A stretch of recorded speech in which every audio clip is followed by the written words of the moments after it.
Salut à tous les habitants de la surface, c'est Rexa et aujourd'hui j'ai envie de faire de la peinture. Et là, pas n'importe quelle peinture puisque j'ai envie de customiser un objet que j'ai depuis assez longtemps avec moi.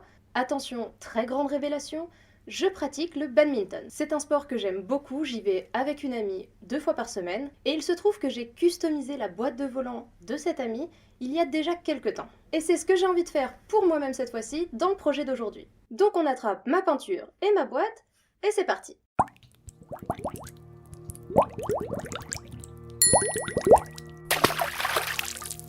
On va commencer avec une partie plutôt satisfaisante, c'est arracher tout le papier de la boîte de volant. Simplement ça, c'était la partie la plus courte du projet. Étant donné que la boîte est en carton et donc marron, j'ai donc fait une base blanche pour être sûr que toutes mes couleurs après coup ressortiraient correctement. D'ailleurs, cette base blanche, j'ai dû la faire à la peinture parce que j'ai eu beau chercher absolument partout chez moi, je n'ai pas retrouvé ma boîte de gesso.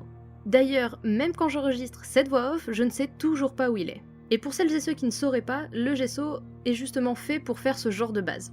Bref, passons sur ce mystère, on va commencer à peindre. Du coup, j'ai commencé à faire le ciel, et je n'ai pas choisi n'importe quel ciel puisque j'ai décidé de faire un crépuscule. J'aime particulièrement ce moment de la journée parce que je trouve que tout simplement, les couleurs sont magnifiques. Donc je m'en suis tenue à 2 tons de bleu et un rose. En fait, pour tout vous dire, ce dégradé a été compliqué un peu d'un bout à l'autre. Je voulais garder ma couleur bleue et avoir quelque chose d'assez vibrant. Malheureusement, la couleur sortie du tube n'avait absolument aucune opacité. J'avais beau répéter les couches, on voyait encore et encore les coups de pinceau à travers. Et la seule solution que j'ai trouvée, c'est de mélanger un peu de noir et un peu de blanc à ma couleur, ce qui l'a rendu étrangement plus opaque, et il n'y a que comme ça que j'ai réussi à m'en sortir. Alors je me doute que ça a à voir avec la qualité de ma peinture, mais j'ai vraiment l'impression d'avoir ce problème avec chaque type de peinture que j'achète. Bref, une fois la panique du dégradé passée, on peut se faire plaisir en ajoutant les détails, c'est-à-dire quelques étoiles et des nuages. La technique que j'utilise pour faire des nuages, on va dire plutôt corrects et assez rapidement, c'est tout simplement construire leur opacité en faisant successivement des couches de blanc de moins en moins diluées avec de l'eau. Et seconde petite astuce, évitez de faire vos ombres dans les nuages au gris, même s'il peut y en avoir, tout simplement parce que les nuages reflètent les lumières ambiantes, et du coup j'ai choisi de faire mes ombres au rose, puisque ma scène se passe au crépuscule. On passe donc à la surface de la mer. Là j'ai pas fait très compliqué, j'ai simplement choisi une couleur de bleu profond, et j'ai tenté d'y ajouter des reflets de lumière en utilisant du rose, du blanc, et un bleu plus clair, et je n'ai pas continué jusqu'en bas de la boîte puisque l'idée c'était de faire une séparation afin qu'on voit ce qui se passe sous l'eau. Là c'était un peu la peur panique parce que j'avais un nouveau dégradé à faire, mais cette fois-ci avec différents tons de bleu, ce qui était quand même beaucoup moins compliqué.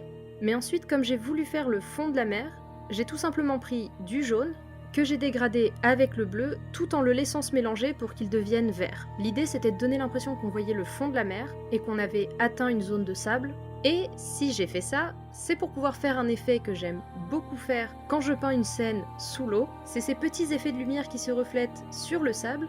Simplement, à ce moment-là, j'étais tellement concentrée sur ce que je faisais que j'ai mis beaucoup de temps à me rendre compte que je n'avais pas du tout appuyé sur le bouton enregistrement de ma caméra.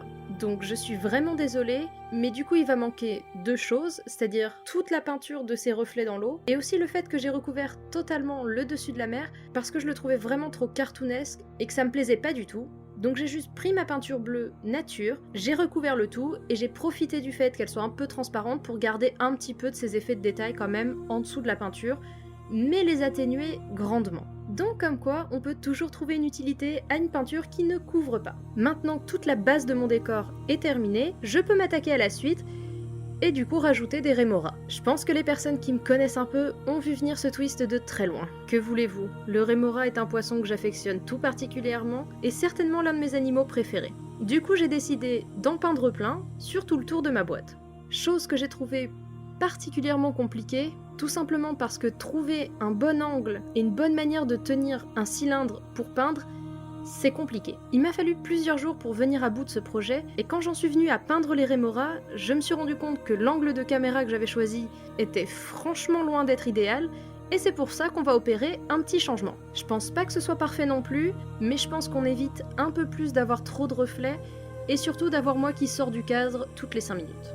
Du coup pour moi c'était quand même une très bonne chose d'avoir fait une pause, tout simplement pour me rendre compte de ça, mais aussi parce que peindre sur un objet tel que celui-là pose des problèmes techniques qui font que prendre quelques pauses et un peu de recul n'était franchement pas du luxe.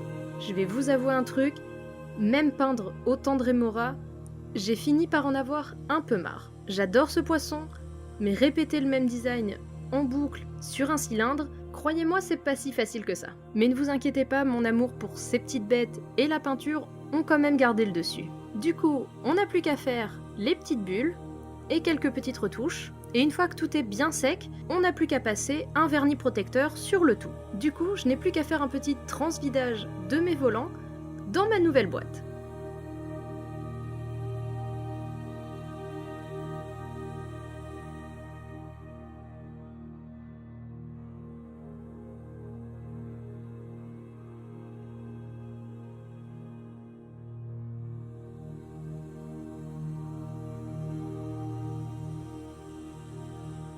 Et voilà, c'est tout pour aujourd'hui. Je vais pouvoir maintenant crâner avec ma nouvelle boîte de volant quand j'irai au club. Je suis vraiment hyper contente d'être venue à bout de ce projet et d'en avoir profité pour en faire une vidéo, parce qu'après avoir customisé la boîte de volant de mon ami, eh bien j'avais tout simplement jamais trouvé le temps de faire la mienne. Et sur ce, moi je vous dis à la prochaine.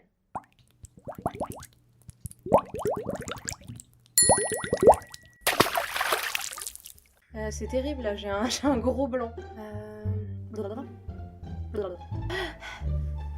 Breathe. Synchro son, synchro son.